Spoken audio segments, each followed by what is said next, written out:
And so the chance that I took is now paying our bills and, put my kid through school and doing all that kind of stuff because I took my camera to that football game and walked down on that sideline.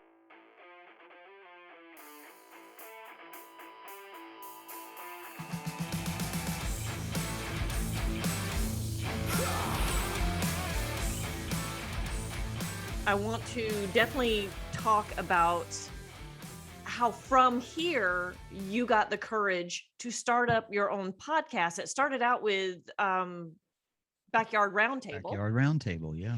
And it was sweet little anecdotes about things that you experienced as a child, your family, tacos.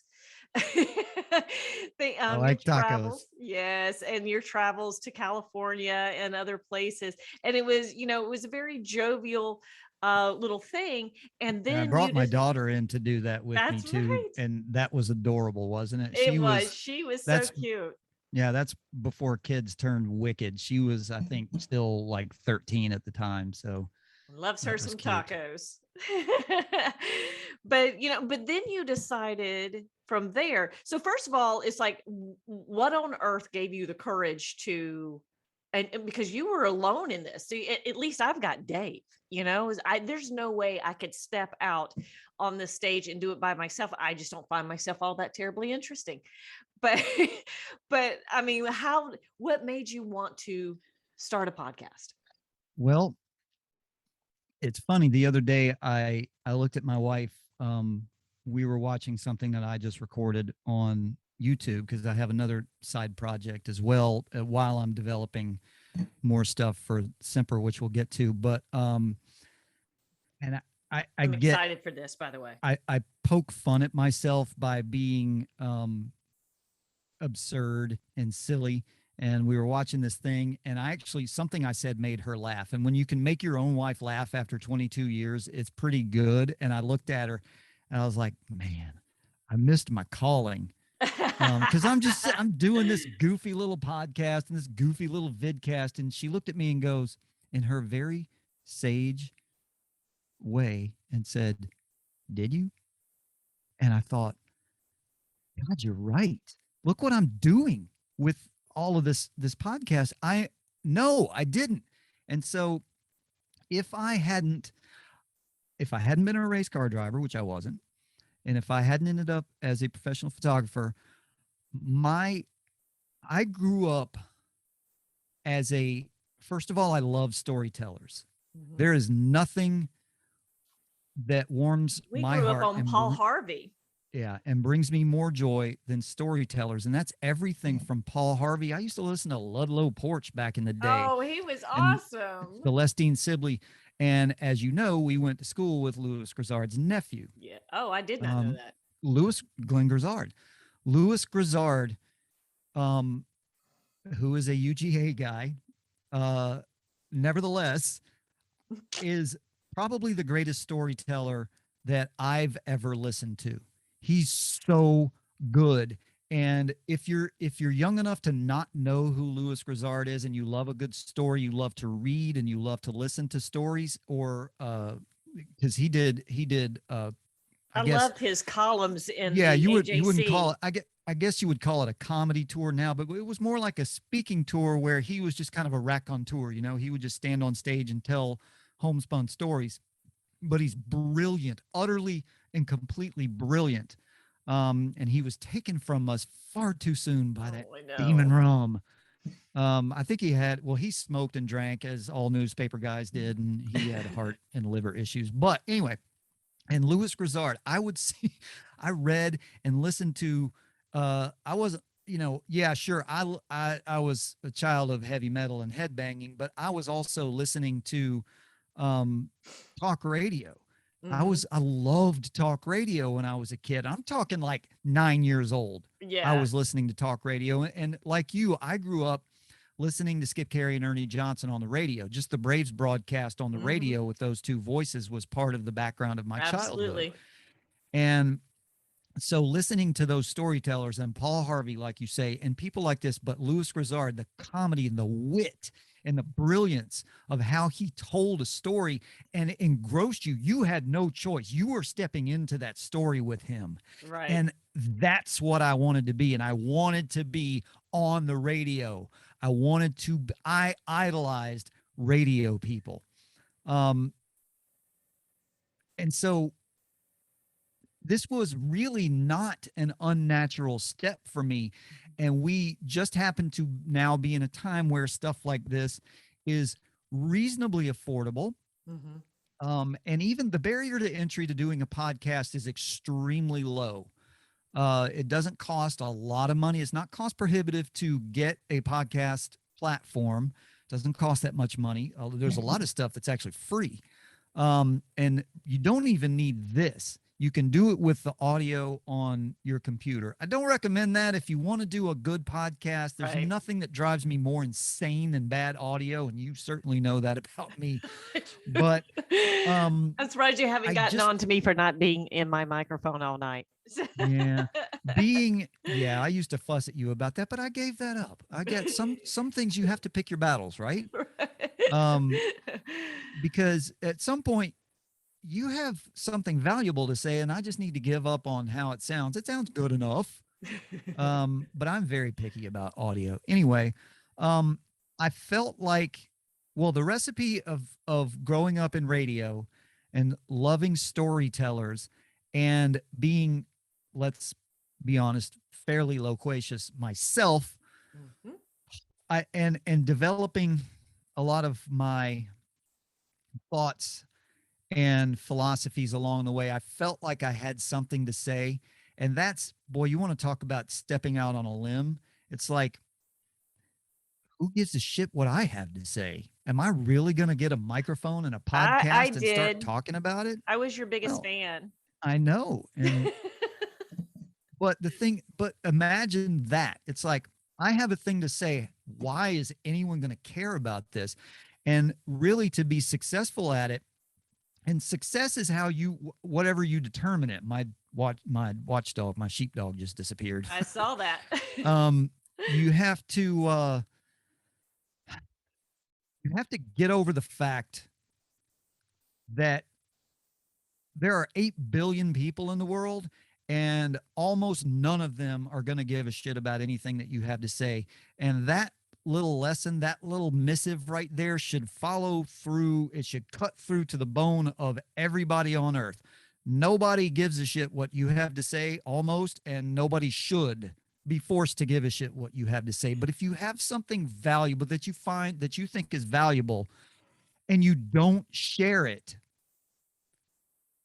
the possibility of you creating a hole in the universe where that should be is too much to not do. Because the worst thing in the world that can happen if I you love do that. something like this Mhm. is nobody listens. That's the very worst thing that can happen. Nobody's going to come after you. Nobody's going to, all that kind of stuff.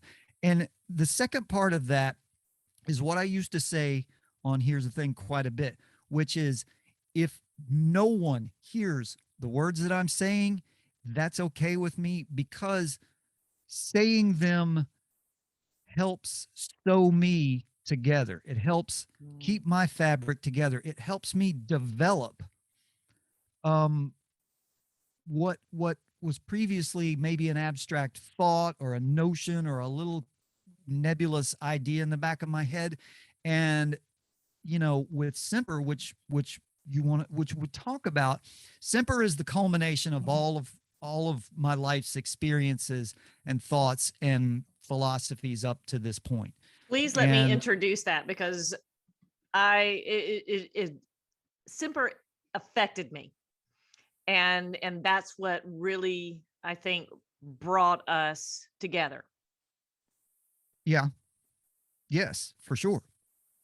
So just to basically say, when Scott was doing his backyard roundtable, and like I said, it was nice little stories of family frivolities. And A little then, deeper than that, but yeah, there was a lot of that. you know, but there was also, there was thought provoking things that, but you shifted and decided to do Here's the Thing. And that's when you started getting into very pointed conversation.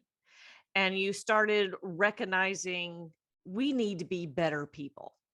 We need to treat each other better. We need to hold ourselves to a higher standard.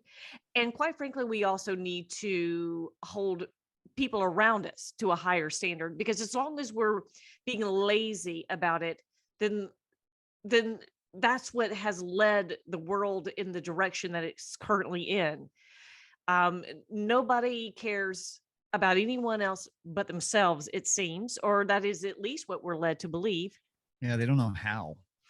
And there's not a whole lot of self-respect, it seems, or gumption, or interest even in doing the right thing, like you and I used to talk, putting back the grocery cart, things like that. It's And the greatest example that it's the simplest, greatest example of how to probably live your life is putting back the grocery cart. But it's because it's something that in the grand scheme of the universe really doesn't matter. It really doesn't. It is Mhm. not going to affect anything in the world if you don't push that damn cart back into the corral. However, it doesn't matter what it affects around you. Essentially, what it the thing that matters most is how it affects you. Because if you operate your life in a lazy fashion, you know in your core, you absolutely know that you should push that grocery cart back into the If you corral and can't do not the leave little it in the things, parking space. you will never do You the big things. you know you should. And when you do that, it eats away at the fiber of your being. It eats away at your conscience, and it takes away starts subtracting from what you should be, that little thing. So Mhm. when you start, when people and I didn't want to derail you, but when you start talking about what difference does it make, it doesn't matter essentially what difference it makes, whether you do or don't do something to the world around you. If it affects you negatively, it's going to eventually affect the world around you. Absolutely. And like I was saying, if you don't do the little things, you will never do the big things. So start with the little things. Just be aware of the little things. And so you were talking about, if you do the little things and you start doing the bigger things, and it starts changing you, and then you become a self-engendering machine of perpetual effectiveness. And that's where it started. That's where it started. And you said those words, and I went, what? And I stopped it, and I rewound it, and you said it again, and I rewound it, and now I had to write it down. And then I started looking up the words because I didn't know what the fuck you were saying. So and so I was like, that is the cool, and it just rolled off your tongue. And I was like, that is the coolest freaking thing I have ever heard. And it was so monumental. And that's when I really, really started getting into your show and participating, and even became a patron. And then it was just that magical day. You asked me, it's hard to do this alone. You want to come on and co-host? I'm like, what? It's much easier. What's more interesting, a monologue or a conversation? And it's hard to have a conversation by yourself, although I do it quite frequently. Same, Um, same. I mean, what on earth were you thinking? I I have two methods that I use for my podcast episodes, depending on what I'm doing. Either either something is focused enough material that I really need to have it written down. I need to be, because I don't want to go off on a tangent and forget something. If I have specific things that need to be said, I will write the entire episode out. The other method I use is essentially extemporaneous. So I'll have bullet points. I'll have make things to remind me of Right. what I want to talk about, but everything in between is extemporaneous because it's things that I've either talked about that I can speak on uh, in an educated fashion, off the cuff, or it's about a thought or a feeling or a philosophy or something that I'm trying to develop. And part of S.E.M.P.E.R is is the Semper triad, the mind, body, and spirit thing, which none of this is a new concept. There's nothing new under the sun, folks. I'm not bringing anything revelatory to the show here, but we all need to have these ideas and ideals reinforced, especially today when it's so easy to be distracted. And in fact, when distraction is Yes. being forced upon us like it's a way of life. And um, the idea behind Semper came from one of these episodes where it was kind of a combo. I had a lot of stuff written down and then I sort of went off on a tangent. And I said, and you remember, I actually said, it just came out. I have no Mhm. idea where it came from. You're like, It just came out. Do you how want to does be a that sound? I want to be that. self-engineering machine of perpetual effectiveness? It, hey, I'd like to be that.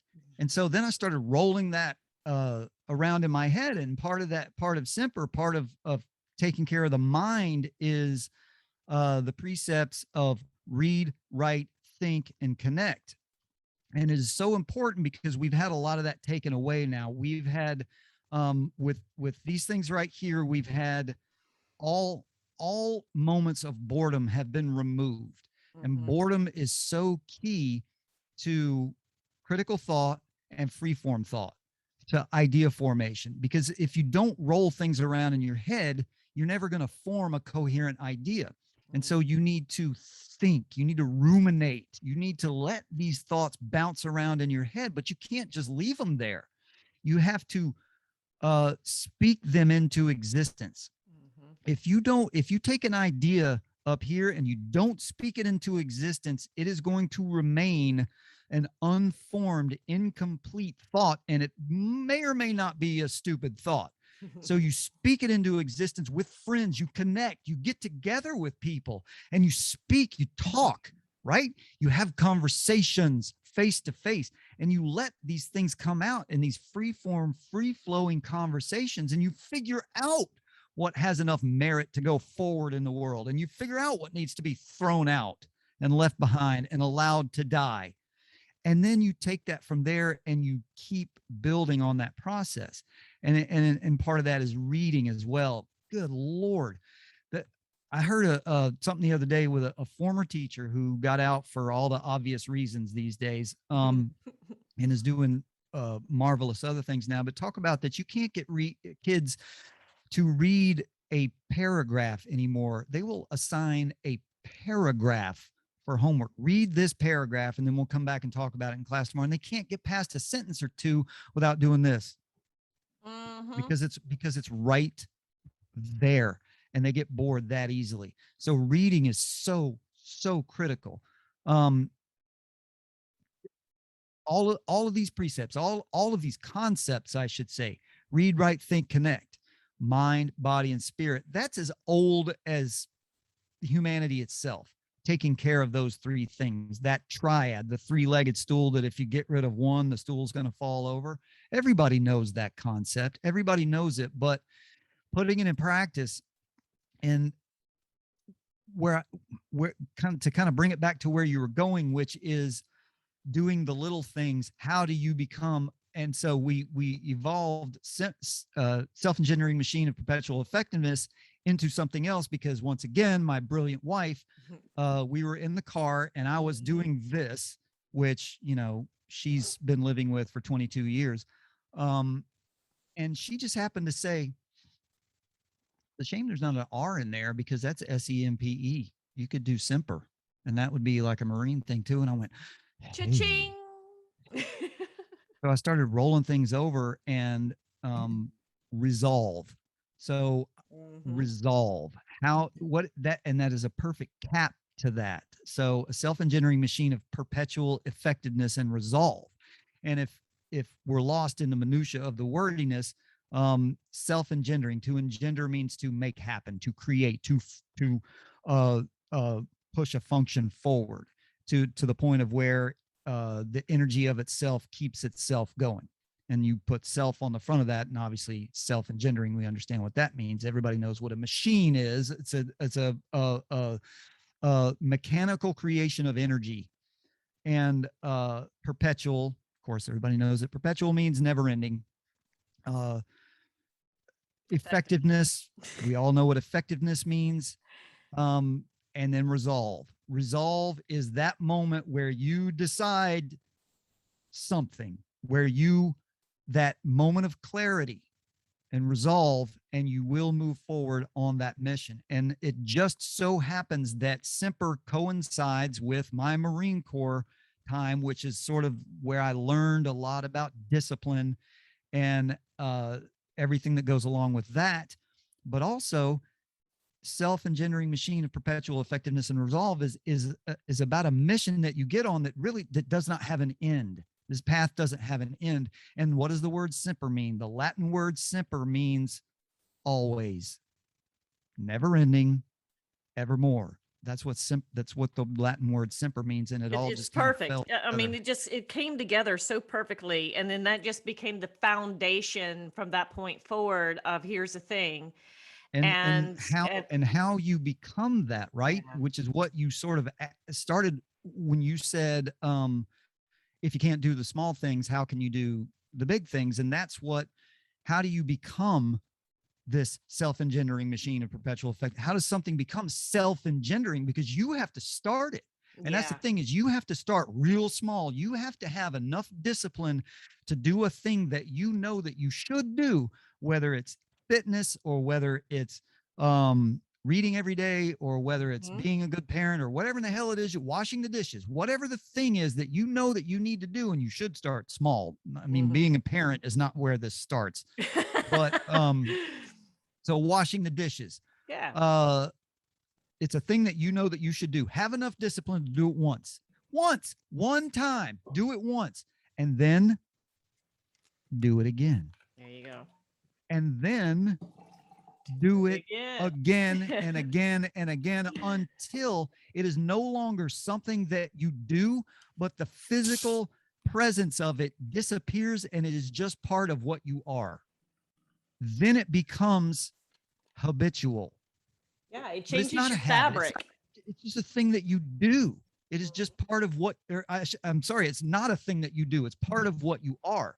Mhm. And that at that point, it becomes self-engendering. It takes care of itself so that you may move on to something else, something maybe Absolutely. a little bit bigger.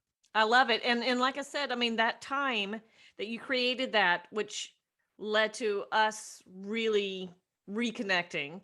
And then you're asking me to come on, which was my first time ever doing anything like this. And I was scared to death my first few times. I was so embarrassed of, of being an embarrassment to myself and to you. And then, you made it comfortable and it went on. And then when we ended the series, I realized I missed it. I was like, I want to do this again. And Dave and I were hanging out a great deal. He was coming over every Thursday. Basically, we'd hang out in the bar down here and we would talk about the world's problems and just solve them all. And we would talk about, all the things that we wanted to do. And then we just started doing them. And we just realized that that's what bar talk is. You sit around, you having some drink with friends, and then it's the communication thing, and then the next thing you know, you're actually doing the things that you discussed. And his whole Dakar thing spawned right here. I mean, he made that call one of those nights, and we were talking about look at us go, just from hanging out and just saying sick of this shit, I'm going to make it better, I'm going to do something. And a lot of that came from the Semper thought. And then so we were like, you know I miss being on Scott's show, and I want to. We should do one on our own. And he was like, I was going to suggest the same thing. And we were also looking at the world, because that was during COVID when we were talking about this. It was Yeah. last year, Yeah. and which would have been a great time to start it. But Everybody there's trapped at home. shit tons of planning to make a podcast. I had no idea how much work and effort you had to put in it until I had to do it. And Yeah. thank God for Nicholas, being able to. Very talented young man, is he not? He is. I mean, oh my God, I had no idea. I had the vision in my head and I said, I want it to look like this. He found the background and he's like, how's this? I'm like, perfect. We found the music. We found, just everything I thought. He made it real. And then we said, we want to do something positive. We don't want to talk about politics. We don't want to talk about how shitty the Nobody world else is. does either. You know what I'm saying? Nobody psychologically healthy does either. But everybody is. That's the thing. That's all you hear. That's all you freaking The hear. crap. And I'm like, so we need to talk about the things that we talk about at the bar, because that's what it came from. He was like, if we should just record ourselves sitting here, and I'm like, we absolutely can. And that's what we've done. So here we are with Give It a Go, because we truly hope to inspire those that will listen to do whatever it is that your heart desires. Go try something. It may be uncomfortable. You may have to, go step down on that football field, even though you probably shouldn't be there. You may have to give up a career and start completely way over, when you're not in your 20s and 30s anymore. You have to do these things because it changes the fabric of who you are. And like you said, if you want to start small, start small. But And you don't what have goes, to. You can go jump yeah, out of an airplane yeah. and change your What, proteins. yeah, what goes along very nicely with that sentiment is, I believe it was, I think it was Jung. I think it was Carl Jung that said, I could have my psychoanalyst Yeah, psychologist. confused, but I think it was Jung that said, that which you want the most will be found where you least want to look. Oh, I And like so that. that is a thing that should push you, if you're on the edge of trying to figure out whether, and it could be anything from deciding to do something out of your comfort zone to confronting a traumatic event. Um, and so whether it's healing that you're seeking, or whether it's adventure that you're seeking, or anything in between, that which you want the most will be found where you least want to look, or that which you need the most will be found where you least want to look. And those are the deep, deep, dark places and the scary places that, if you ignore, they will, that story of the little boy and the dragon, Mm-hmm. um, that he sees the dragon, and he's about this big and he's all cute, and he pets him on the head, and he tells his mom says there's no such thing as dragons. And then eventually the dragon, is bigger than the house and drags it down the road. And everybody keeps saying there's no such thing as a dragon. There's no such thing as a dragon. And the parable is that when you ignore deep, dark things, they grow to monstrous size and consume you and take you down. And it's a scary, scary, terrifying thing, whether you're jumping out of an airplane or talking through a traumatic event that happened in your life, uh, to bring it forward. But anything like that, you need to, if there's something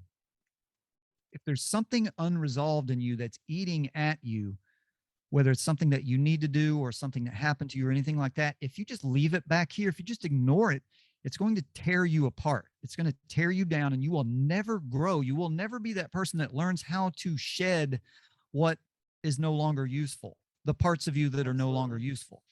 And if you do the terrifying thing where you looking where you least want to look in the deepest, darkest shadows of malevolence and evil, and put it forward and put it in front of you and point at it and say, you are this, and I can deal with you.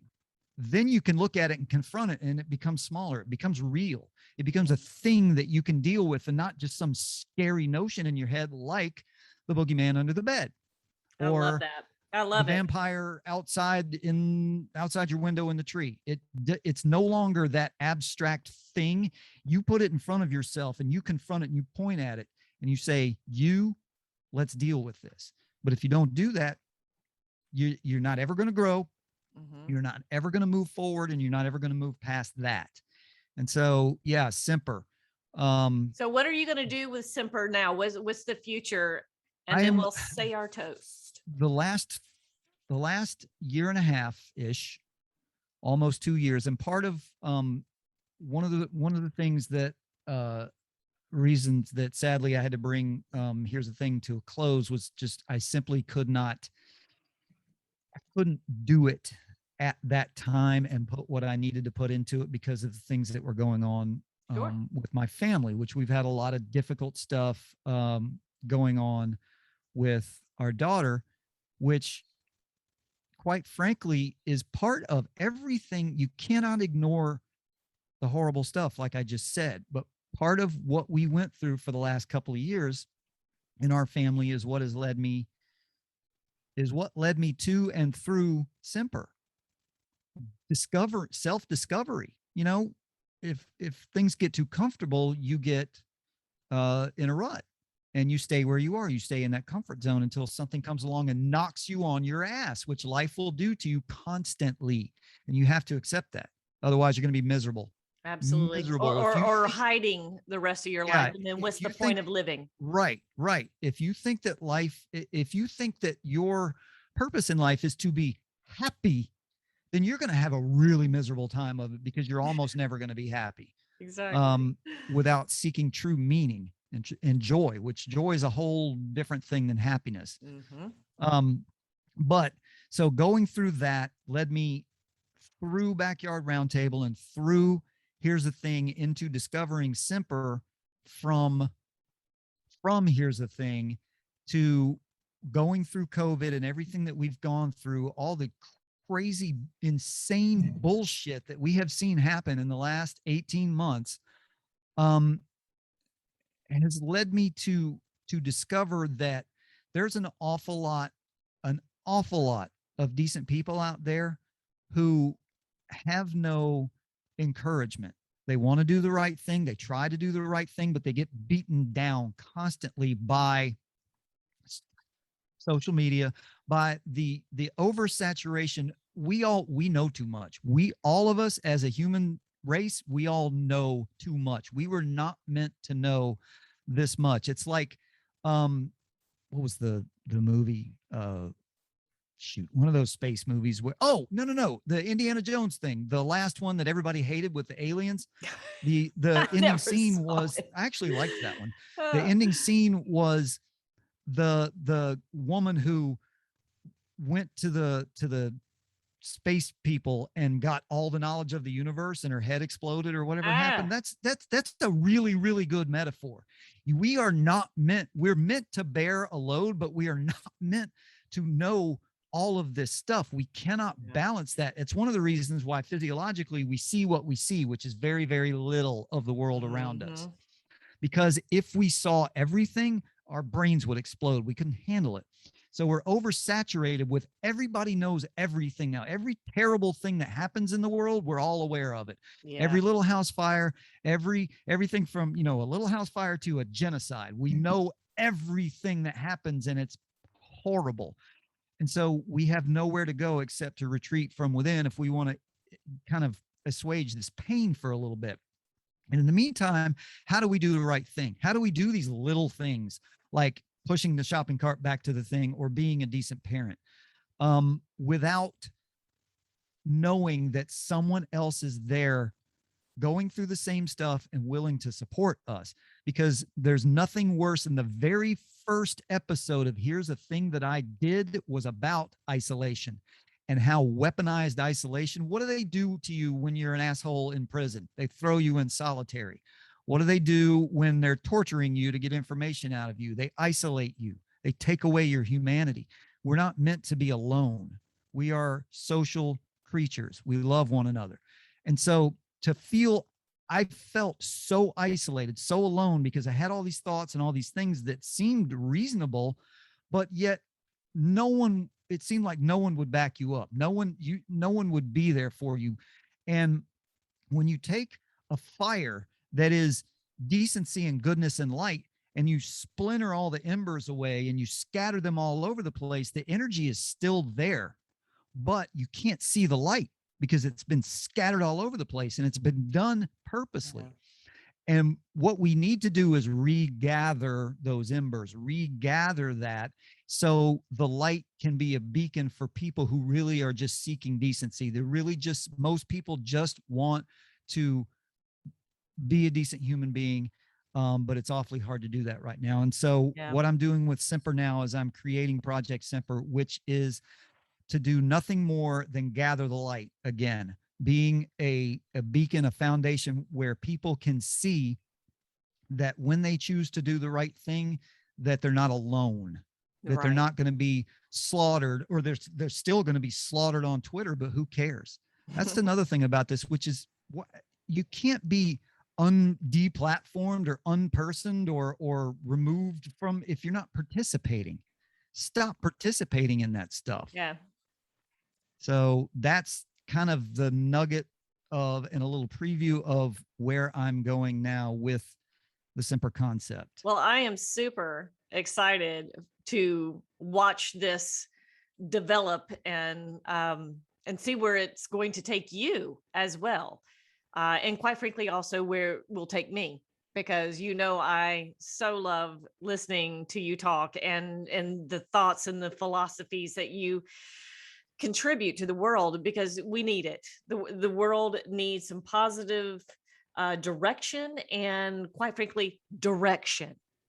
Yeah. And we all these days it's easy to look and point outward, but you have to take some responsibility and look inward, because you can't change the world, especially not with a hashtag. But this notion that you can change the world is infantile. It's the thoughts of a kindergartner. It's not realistic. There are 8 billion people in this world. You can't get 6 people in a room to agree on what color the paint of the walls is, but yet you want 8 billion people to all agree on everything all the time. It's infantile. You cannot change the world, but you can change yourself. And it starts with introspection.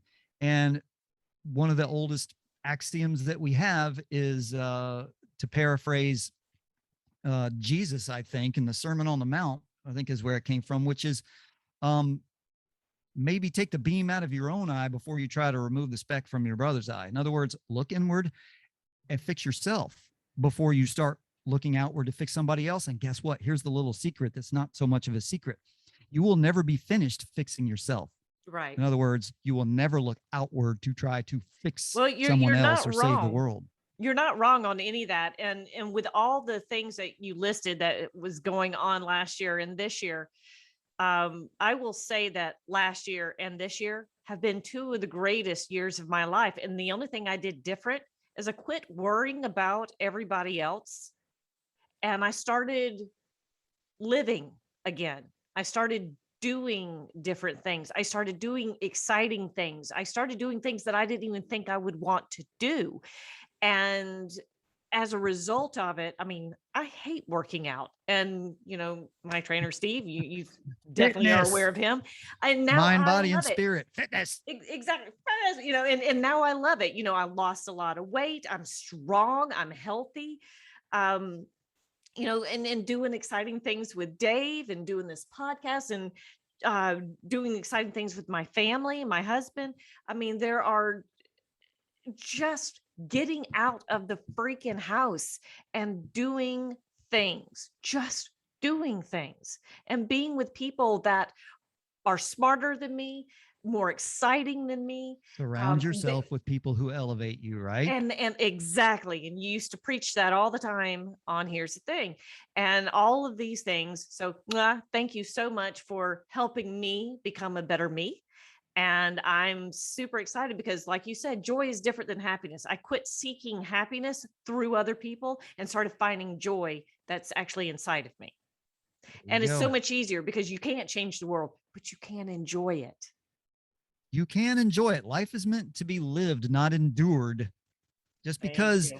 that just because some modicum of suffering and sacrifice is required to be a complete human to realize your potential doesn't mean that you can't enjoy parts of your life, large parts of your Absolutely. life. That's the thing Exactly. about balance. The universe demands balance, right? Exactly. Well, I'm going to go Balance. enjoy a nice meal.